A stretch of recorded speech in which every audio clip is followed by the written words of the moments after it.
नमस्कार, रेडियो रिमझिम से प्रस्तुत है स्थानीय हालचाल। पहले मुख्य हालचाल। हंसुआ लेकर जिलाधिकारी उतरे गेहूं के खेत में, फसल कटाई शुरू करते हुए उपज की समीक्षा की। पुलिस अधीक्षक ने सिवान के सीमावर्ती इलाके की समीक्षा करते हुए जनप्रतिनिधियों से मिलकर क्षेत्र की जानकारी ली। कुचायकोट पुलिस ने 6125 लीटर शराब का विनिष्टीकरण किया। कोविड वैक्सीन की तीसरी खुराक लेने के लिए अब देने होंगे पैसे, स्वास्थ्य विभाग ने दी जानकारी। गोपालगंज के सांसद ने रेलवे अधिकारियों से मिलकर ट्रेन विस्तार की मांग की और उड्डयन मंत्री से भी मिले, सबिया हवाई अड्डे पर की वार्ता। स्थानीय हालचाल के इस अंक के साथ मैं अनिकेत मिश्र। अब हालचाल विस्तार से। गोपालगंज के जिलाधिकारी डॉक्टर नवल किशोर चौधरी ने आज बिहार राज्य फसल सहायता योजना के अंतर्गत रबी फसल हेतु कटनी प्रयोग निरीक्षण करने के लिए ग्राम पंचायत राज चौराओं के कृषक कलामुद्दीन की जमीन में पहुंच गए, जहां उन्होंने गेहूं की कटनी करते हुए गेहूं के फसल की समीक्षा की। इस दौरान कृषि पदाधिकारी, प्रखंड विकास पदाधिकारी तथा सांख्यिकी पदाधिकारी सहित अन्य कई वरीय पदाधिकारी मौजूद रहे। इस दौरान जिलाधिकारी ने गेहूं के फसल की 50 वर्ग मीटर में कटनी कराई, जिसमें कुल 16 किलो 280 ग्राम वजन का गेहूं प्राप्त हुआ। इसके आधार पर प्रति हेक्टेयर गेहूं की उत्पादन क्षमता का आकलन जिला प्रशासन ने किया। इस दौरान बताया गया कि कुल 32 क्विंटल 560 ग्राम प्रति हेक्टेयर गेहूं की उत्पादक क्षमता इस बार आंकी गई है। इसके साथ ही जिला पदाधिकारी ने गेहूं कटनी फसल का भी शुभारंभ कर दिया। गोपालगंज के पुलिस अधीक्षक आनंद कुमार ने मंगलवार को गोपालगंज के सिवान सीमावर्ती इलाके का दौरा किया। इस दौरान उन्होंने कई गांवों में घूमते हुए स्थानीय जनप्रतिनिधियों से मिलकर मुलाकात कर क्षेत्र के बारे में जानकारी ली और सुरक्षा व्यवस्था के दृष्टिकोण से फीडबैक लेकर पुलिस पदाधिकारियों को उचित दिशा निर्देश दिया, जिसमें विभिन्न थानों के थाना प्रभारी के साथ ही हथुआ के एसडीपीओ नरेश कुमार भी पुलिस अधीक्षक के साथ मौजूद रहे। पुलिस अधीक्षक ने सीमावर्ती इलाकों में चल रहे कई सीएसपी संचालकों से भी मुलाकात की और उनसे सुरक्षा व्यवस्था के बारे में जानकारी ली। इस दौरान पुलिस अधीक्षक ने जिगना, जगरनाथा, बजरंग बाजार के अंदर चल रहे सीएसपी दुकानों के सुरक्षा का जायजा लिया।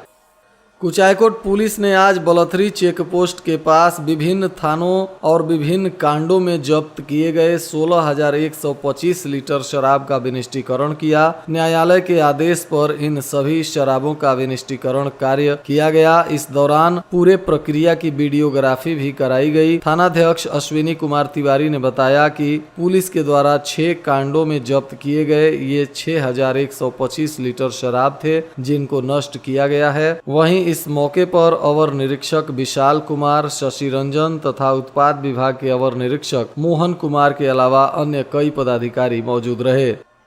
स्वास्थ्य विभाग ने अब जानकारी दी है कि 18 वर्ष से अधिक उम्र के लोगों को और 59 वर्ष से कम उम्र के लोगों को अब कोविड वैक्सीनेशन के प्रिकॉशन डोज यानी बूस्टर डोज लगवाने के लिए निजी वैक्सीनेशन सेंटर पर जाना होगा, जहां अधिकतम 150 रुपए प्रति खुराक के हिसाब से भुगतान भी करना होगा। वहीं 60 वर्ष से अधिक उम्र के लोगों को तथा फ्रंट लाइन वर्कर्स को यह बूस्टर डोज निःशुल्क सरकारी कोविड सेंटर पर उपलब्ध कराया जाएगा, परंतु इसके अलावे अन्य लोगों को इसका शुल्क देकर निजी वैक्सीनेशन सेंटर पर इसका लाभ लेना होगा। गोपालगंज के सांसद डॉक्टर आलोक कुमार सुमन इन दिनों दिल्ली में हैं और वहां से गोपालगंज की समस्याओं के निदान के लिए लगातार काम कर रहे हैं। विभिन्न अधिकारियों और मंत्रियों से भी मुलाकात कर रहे हैं। इसी कड़ी में उन्होंने मंगलवार को रेल मंत्रालय के वरीय पदाधिकारी से मिलकर गोपालगंज और थावे स्टेशन पर ट्रेनों के विस्तार को लेकर मांग उठाई, जिसमें मेट्रो सिटी के लिए गोपालगंज और थावे से ट्रेन सेवा शुरू कराने को लेकर उन्होंने निवेदन किया, जिस पर अधिकारी के द्वारा आश्वासन दिया गया है, तो वहीं हवाई अड्डा को भी लेकर उन्होंने केंद्रीय उड्डयन मंत्री ज्योतिरादित्य सिंधिया से मुलाकात की और हवाई अड्डा को अतिक्रमण मुक्त कराने के साथ ही बोली की प्रक्रिया शुरू करवाने का भी निवेदन किया, जिस पर मंत्री ने तुरंत संबंधित अधिकारियों से बात कर इस कार्य में तेजी लाने का निर्देश दिया है।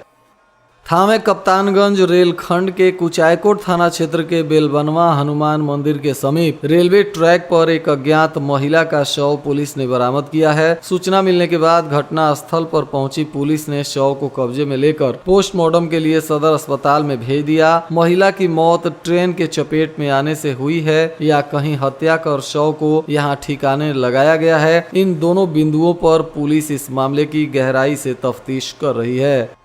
थावे महोत्सव का भव्य समापन सोमवार की देर रात्रि हो गया, जिसके अवसर पर गोपालगंज के जिला प्रशासन के तरफ से इस कार्यक्रम में आए सभी कलाकारों का स्वागत किया गया और उनका सम्मान किया गया। उदित नारायण के कार्यक्रम को दर्शकों ने खूब सराहा और जमकर लोगों ने आनंद लिया। इस दौरान स्थानीय कलाकारों का भी भव्य प्रदर्शन थावे महोत्सव के दौरान किया गया, जिसका लोगों ने पूरा आनंद उठाया। वहीं इस कार्यक्रम में डॉक्टर नीतू कुमारी नौ, सुनील पांडे एंड ग्रुप तथा हास्य कवि सुनील योगी के कार्यक्रम को भी दर्शकों ने भरपूर सराहा और जमकर तालियां बजाई। विजयपुर थाना क्षेत्र के सुमेरपुर गांव में अपने जमीन पर झोपड़ी डालने से मना करने पर दबंगों ने बाप और बेटी को मारपीट कर गंभीर रूप से घायल कर दिया है, जिसमें नगीना राम घायल हैं और पुलिस ने उनके बयान पर मामला दर्ज करते हुए जांच पड़ताल शुरू कर दिया है। पीड़ित ने थाने में श्याम बिहारी राम, गुड्डू राम, राधेश्याम राम के खिलाफ प्राथमिकी दर्ज कराई है।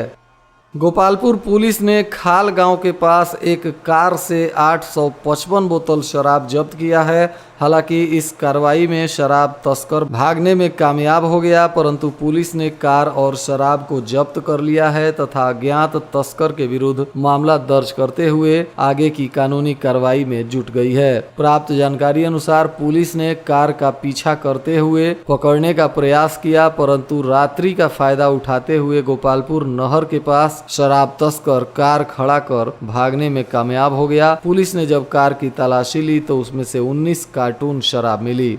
भोरे थाना क्षेत्र के लुहुसी गांव के समीप एक बहुत ही सनसनीखेज घटना सामने आई है, जहां बहन को बचाने गए एक भाई पर कुछ मनचलों ने खौलता हुआ पानी फेंक दिया है, जिसके बाद साले और बहनोई की पिटाई करने के बाद उनका मोबाइल फोन भी छीन लिया गया है। इस मामले को लेकर स्थानीय थाने में दलित उत्पीड़न की प्राथमिकी दर्ज कराई है। पुलिस मामले की तफ्तीश कर रही है। प्राप्त जानकारी अनुसार यह घटना लामी चौर गाँव के निवासी विशाल कुमार राम और उनके बहनोई फुलवरिया थाना क्षेत्र के रहने वाले छोटे लाल राम के साथ हुई है। ये लोग रामनवमी मेला देखकर घर लौट रहे थे। इसी दौरान लूसी के रहने वाले एक व्यक्ति ने उनके बहन को नहर के किनारे ले जाकर उसकी मार पिटाई शुरू कर दी और जब विशाल तथा उसके बहनोई बहन को बचाने गए तो वहां पहले से मौजूद आरोपियों ने इन दोनों के ऊपर खौलता हुआ पानी फेंक दिया, जिससे विशाल के शरीर पर काफी गहरे जख्म हो गए हैं। फिलहाल पुलिस इस मामले की तफ्तीश कर रही है और पीड़ितों का बयान दर्ज कर लिया गया है। 14 अप्रैल को जदयू के तरफ से गोपालगंज जिला से लेकर प्रखंड और पंचायत स्तर तक के कार्यालयों में बाबा साहब डॉक्टर भीमराव अंबेडकर की जयंती धूमधाम से मनाई जाएगी। इसको लेकर जिला अध्यक्ष आदित्य शंकर शाही के नेतृत्व में जदयू के नेताओं ने तैयारी शुरू कर दी है। पार्टी के राष्ट्रीय अध्यक्ष तथा मुख्यमंत्री के निर्देश पर यह कार्यक्रम भव्य रूप से किया जाएगा। इसकी जानकारी जदयू के प्रवक्ता प्रमोद कुमार पटेल ने दी।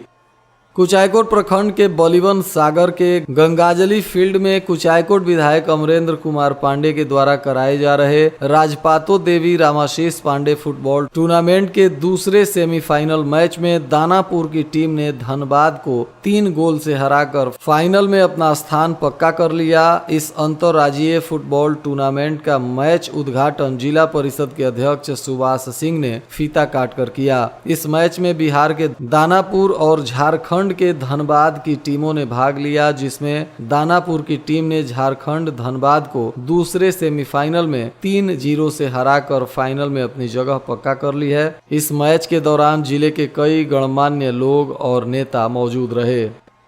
थामे थाना क्षेत्र के बेदू टोला गांव के पास एक साइकिल सवार को बचाने के दौरान अनियंत्रित होकर एक मोटरसाइकिल सवार गंभीर रूप से घायल हो गया, जिसको स्थानीय लोग अस्पताल ला रहे थे। तभी इस हादसे में बाइक सवार के मौत की घटना सामने आई है, जिसके बाद पुलिस ने शव को कब्जे में लेकर कानूनी प्रक्रिया शुरू कर दी है। वहीं सदर अस्पताल के इमरजेंसी वार्ड में इलाज कराने आए दो पक्ष आपस में भिड़ गए, जिसमें दोनों पक्षों में जमकर लात से चलने लगे, जिसके बाद सुरक्षा में तैनात कर्मियों ने किसी तरह बीच बचाव कर मामले को शांत कराया। ये दोनों लोग माझा थाना क्षेत्र के सिकमी गांव के रहने वाले बताए जा रहे हैं।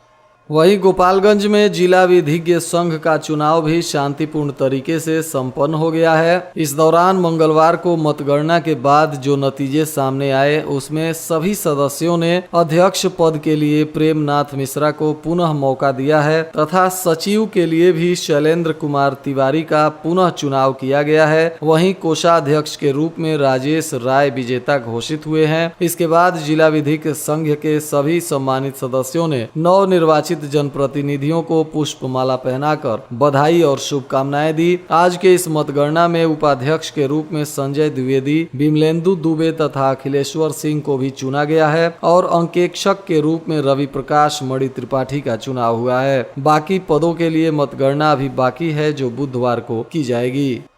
भोरे व्यापार मंडल का चुनाव भी शांतिपूर्ण तरीके से संपन्न हो गया। इस दौरान भोरे व्यापार मंडल के अध्यक्ष अवध बिहारी सिंह चुन लिए गए। और आज के मौसम का तापमान गोपालगंज में न्यूनतम 24 डिग्री सेल्सियस और अधिकतम 38 डिग्री सेल्सियस रहने की संभावना है। अंत में मुख्य हालचाल एक बार फिर। हंसुआ लेकर जिलाधिकारी उतरे गेहूं के खेत में, फसल कटाई शुरू करते हुए उपज की समीक्षा की।